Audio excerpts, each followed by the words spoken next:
Sunday, June 7th. Boston Mayor Marty Walsh joins us live in studio.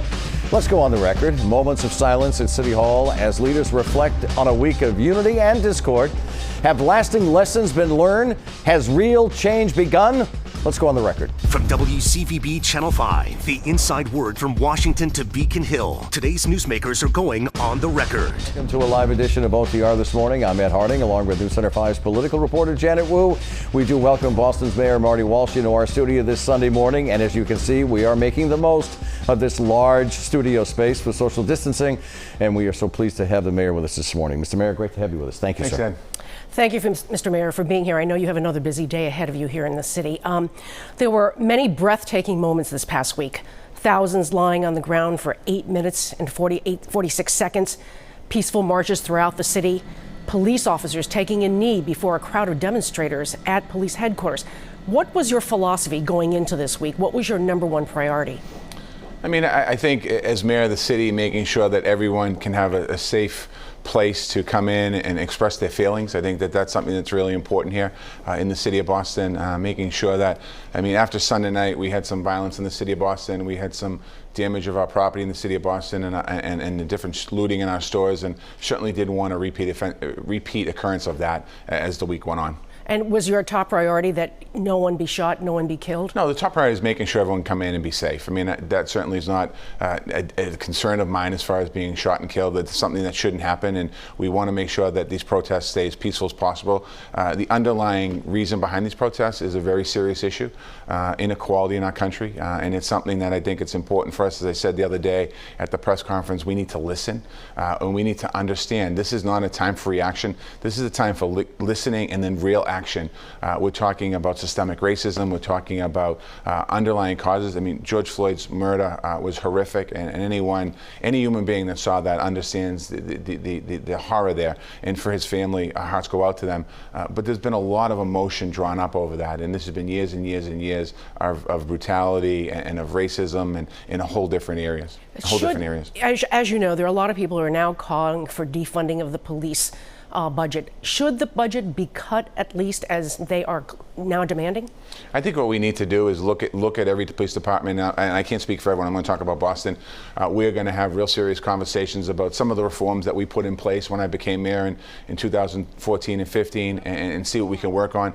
I think that there's an opportunity for us to reallocate some of that money, whether it's into training or to community involvement, getting the community more involved in it. I think that just arbitrarily cutting the budget is not the answer. I think that we have to really think about if we're making cuts and we're reallocating money into different parts of our budget, what are those programs and are they going to make a difference? This is not something, in the past, what elected officials have done and what the community has done is we've had these protests and we put a policy out and we have a big press conference and we sign a piece of paper and we talk about inequities, and then quite honestly, that process isn't working anymore. We still have the growing wealth gap that's getting bigger and bigger, lack of opportunity. We still have, obviously, in Minneapolis, we saw a murder of George Floyd by police officers. It's not the first one, and unfortunately, I hope it's the last one, but it's not going to be the last one until we have real systemic change. But just by demanding that we change the police budget, that's not how we get to the answer. I mean, we're going to look at the police budget, certainly, and reallocate some of it. So you were just mentioning it. Unfortunately, there was one very bad night, and it was a week ago. Last Sunday, a police cruiser was set on fire. Looters were out of control as they destroyed businesses from downtown Crossing to Newbury Street. How is your approach different from Minneapolis, Los Angeles, or Washington, D.C.? Well, first and foremost, I don't want to spend too much time talking about the looters and the violence that happened that night, because quite honestly, we'll get lost in the message of what the protesters are doing. And what I've watched all week long on TV, whether it's been Channel 5 or national news, the focus has all been on violence. And really the focus needs to be on the issue, the racism and the feeling that people have. I spent my whole week, a lot of my week, talking to black people who work for me and black people in the city of Boston, and consistently the story is the same.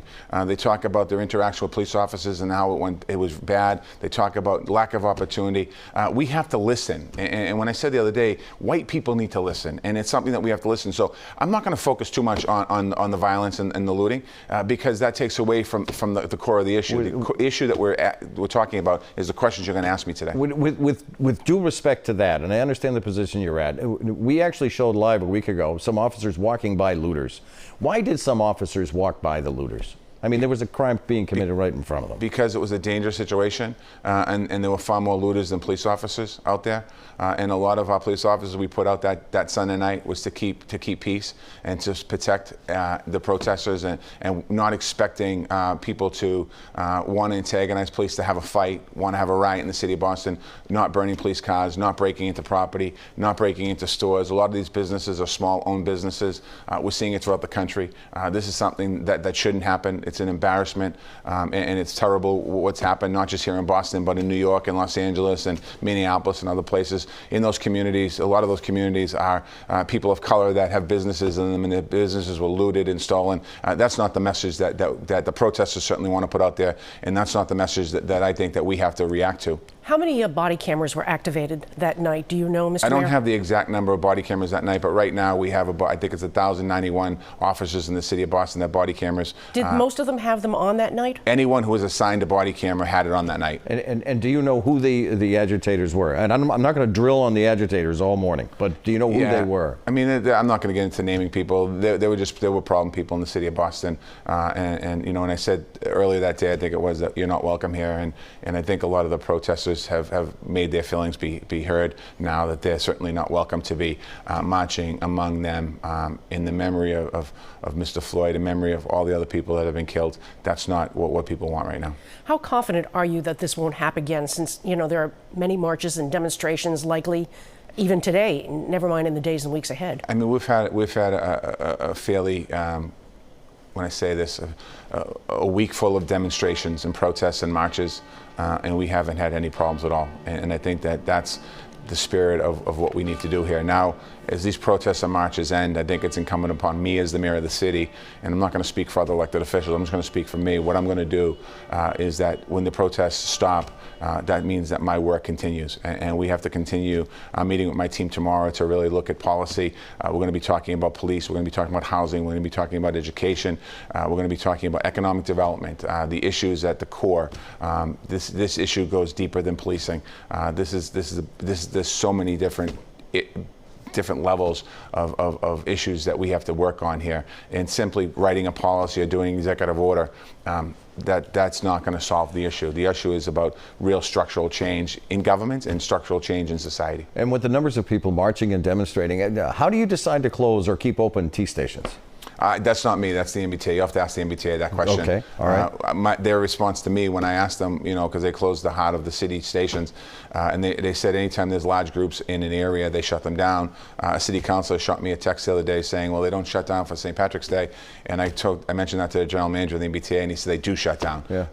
When people coming in, they're open, but when people are exiting, they shut down. So, but that's a question that they'll have to ask the T and the fiscal board there. I was in the city last night, and I saw armed guards with fingers on triggers. I saw weapon and Humvee type vehicles in the street.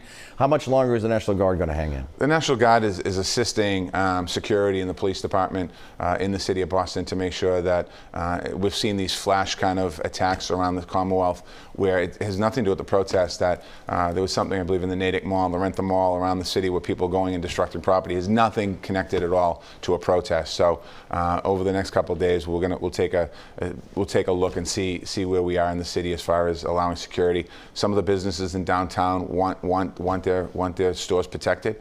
We certainly don't have enough.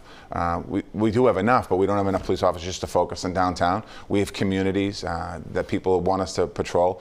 There's a lot of concern now and issues around fireworks in neighborhoods, and a lot of fires going off. So our police department needs to patrol our neighborhoods, and that's something that they're going to take their job serious, making sure that they not just are working in the community in downtown, protecting the businesses, but being there in the neighborhoods for folks. But for the residents, as far as you're concerned, that very likely a lot of these tanks will be moved out within they're the not next few tanks. days. They're trucks. They're what they use Trucks. to transport people. Okay. We don't have tanks in Boston, and a lot of what they have, I mean, Ed mentioned their finger on the trigger. The finger is not necessarily on the trigger. It's over it, where yeah. they have it. Right. So, I mean, again, there hasn't, over the last few days, we've had a lot different situation in our city.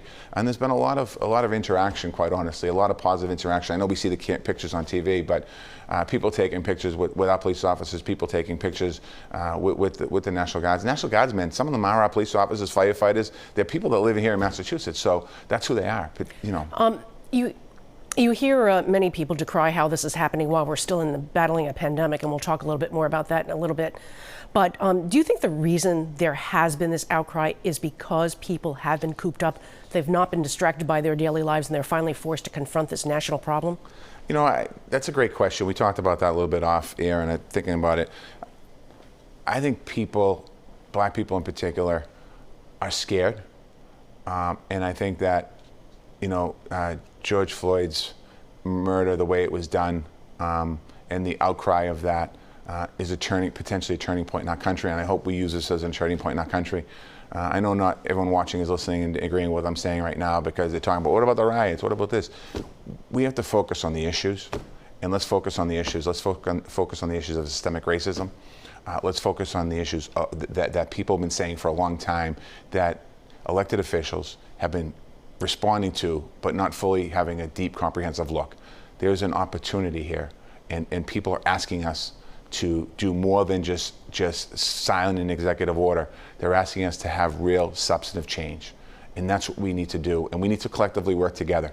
This is, as elected officials, this is not times to pick sides. This is times for all of us to roll our sleeves up and collectively work together, have really difficult conversations that might not be comfortable.